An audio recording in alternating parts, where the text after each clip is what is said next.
Abu Hurairah merupakan sahabat Nabi yang berpindah ke Madinah pada tahun ke-7 Hijrah, sewaktu Nabi SAW berperang di Khaybar.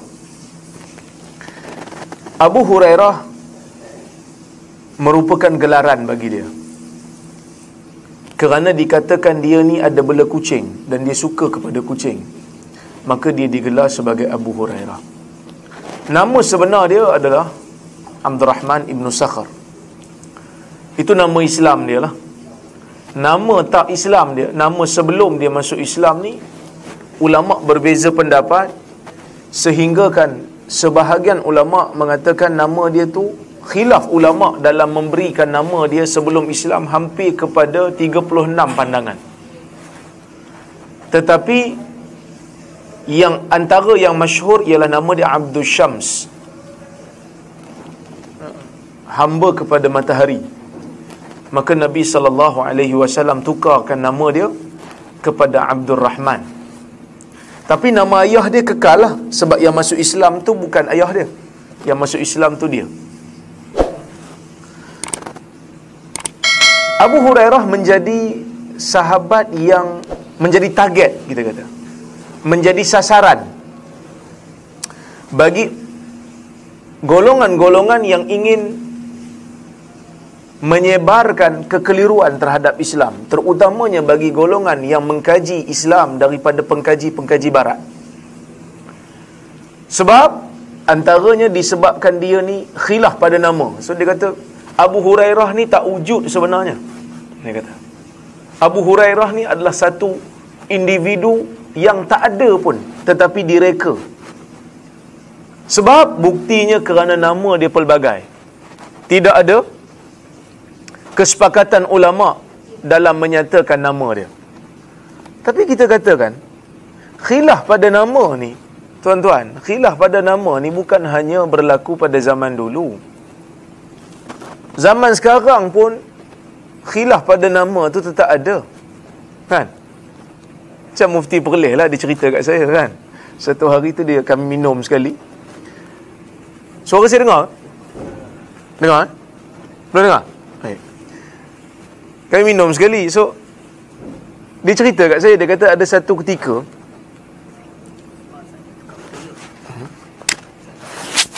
ni. Okay. Maka satu ketika dia minum dengan saya, dia cerita, dia kata ada satu hari dia pergi ke sebuah negeri, bukan Perlis lah pastinya. So ada satu orang tengok dia, kan, tengok macam tak berpaling ke tempat lain lah, tengok je. Lah kali dia datang tegur. So dia berkata, Assalamualaikum. Waalaikumsalam. Nama tuan siapa Nama ustaz siapa? Dia kata lah, nama dia, saya Asri. Oh, Asri. Tapi muka sama macam Dr. Mazhar. So itu tara dunia moden tu, kan? Jadi bab nama ni memang kadang-kadang orang berbeza pendapat, kerana dia lebih dikenali dengan nama gelaran dia. Abu Hurairah tak ada khilaf, dan nama dalam Islam dia tak ada khilaf, Abdul Rahman. Cuma sebelum dia Islam, orang tak ambil tahu sangat pasal dia. Dia bukan menjadi tokoh pun masa dia berada dalam keadaan jahiliyah. Itu yang pertama, sebab nama. Yang kedua, sebab hadis dia banyak. Boleh dikatakan sepertiga hadis Islam ni datang daripada jalur Abu Hurairah. Sedangkan dia masuk Islam tu pada tahun ke-7. Nabi wafat awal tahun ke-11. So dia berada dengan Nabi hampir 3 tahun setengah, ataupun hampir 4 tahun lah. Tak lama dia dengan Nabi, tapi hadis dia boleh jadi banyak. Macam mana boleh hadis banyak ni? Mungkin dia reka sendiri hadis, lepas tu dia disandarkan kepada Nabi kerana nakkan pengaruh.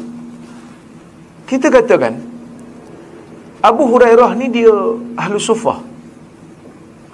Ahlu Sufah ni orang yang duduk belakang Masjid Nabawi yang tak ada rumah, yang mana dia menumpang belakang masjid tu, kalau ada orang bagi makan kat dia, dapatlah dia makan.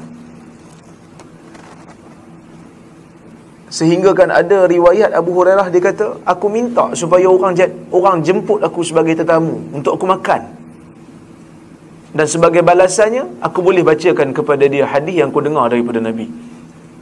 Dan memang Abu Hurairah ni secara sengaja dia tak mau bekerja full time menjadi talibul ilm, full time duduk di universiti Masjid Nabawi, tak keluar kerja. Sebab dia takut kalau dia pergi kerja, akan ada beberapa hadis yang akan dia terlepas untuk mendengarnya daripada Nabi SAW. Bahkan di kalangan sahabat pun ada yang akui benda ni. Ketika mana Umar radhiyallahu anhu mengarahkan Abu Musa al-Ash'ari untuk datang ke rumah dia, so Abu Musa pun datang. Cerita ni ma'ruf, ramai orang tahu cerita ni.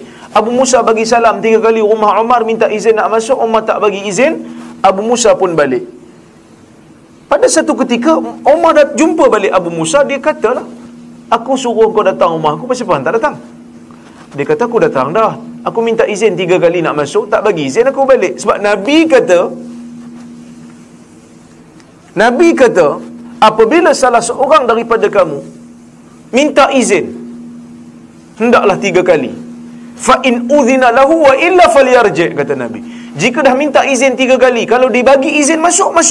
Kalau tidak, hendaklah dia balik. Umar kata, wallahi la tuqimanna ala hadha bayyinah. Umar kata, demi Allah, engkau kena bagi bukti yang mengatakan ini hadis. Engkau kena bagi bukti yang kata ini hadis. Wa illa la auja'tuk, kalau tidak aku pukul engkau. Tuan-tuan dan puan-puan, bayangkan orang sebesar Umar, orang yang rapat dengan Rasulullah daripada peringkat awal, semisal Umar, boleh terlepas hadis. Sedangkan Abu Musa ni masuk Islam pada tahun ke-7 Hijrah juga, datang ke Madinah tu pada tahun ke-7 Hijrah juga, datang daripada Yaman. Ada hadis yang Abu Musa tahu, Umar tak tahu, kerana mereka ini insan. Jadi Abu Musa pun kelang kabut lah, kan? Kelang kabut datang ke tempat perhimpunan orang Ansar, sebab khalifah nak pukul dia. Kalau tak bagi bukti yang kata itu daripada Nabi SAW, Umar akan pukul dia, ta'zir. Sebab baca hadis tak berhati-hati, kan? Hari ni orang kempen suruh hati-hati baca hadis, orang tu kena gam. Zaman Umar, siapa baca hadis tak hati-hati, kena pukul.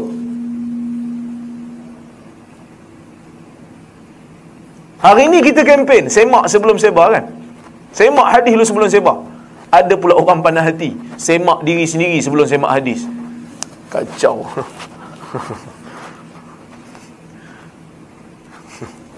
Baik. Dia datang majlis Ansar, dia jadi kelang kabut. Dia jadi takut sebab Umar nak pukul dia. Jadi orang Ansar pun tanya, apa siapa ni kelang kabut? Dia kata, tadi aku baca hadis dekat Umar, minta izin 3 kali, kalau tak kena balik. Jadi Umar kata kena bagi saksi, kalau tak dipukul. Kau tak dipukul aku. Jadi orang Ansar pun kata, jangan risaulah, kalau setakat hadis tu, tak payah orang besar di kalangan kami lah. Abu Sa'id Al-Khudri boleh tolong. Abu Sa'id ni sahabat muda, yang muda. Dia kata, kalau takat hadis macam ni, tak payah yang besar-besar turun, hak yang muda-muda pun tahu. Jadi Abu Musa pun lega lah, kan? Dan Umar pun akhirnya, bila Abu Musa bawa saksi, Abu Sa'id pun dengar hadis ni daripada Nabi, Umar kata apa? Umar kata, alhani as-safaqah fil aswaq. Allah, aku terlepas hadis ni. Yang menjadikan aku terlepas hadis yang seumpama ni daripada mendengar secara langsung daripada Nabi, ialah aku banyak sibuk di pasar. Aku banyak sibuk di pasar. Bukan kerana Umar ni tak nak belajar, tapi Umar ni ada perniagaan yang perlu diurus. Itu yang disebut oleh Bara' bin Azib. Dia kata, laisa kulluna yasma'u hadisan min Rasulillah sallallahu alaihi wasallam, wa inna ma kanat lana bai'atu wa ashghal. Bukan semua daripada kalangan sahabat ni dengar hadis secara langsung daripada Nabi. Kerana kami ni ada kebun dan ada kerja yang perlu diurus. Walakinnan nas lam yakunu yakzibun yauma idzin. Tetapi kami ni Tetapi manusia di zaman kami, yakni di zaman sahabat, tidak menipu di zaman itu. Tidak menipu pada waktu itu.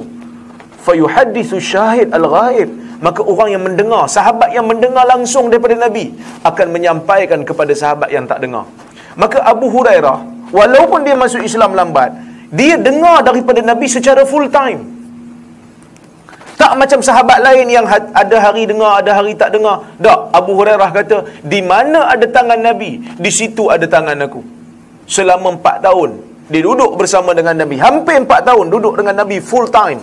Itu yang pertama. Yang kedua, Abu Hurairah ni dia adalah sahabat yang setelah Nabi wafat, dia pergi dengar hadis daripada sahabat-sahabat yang lain.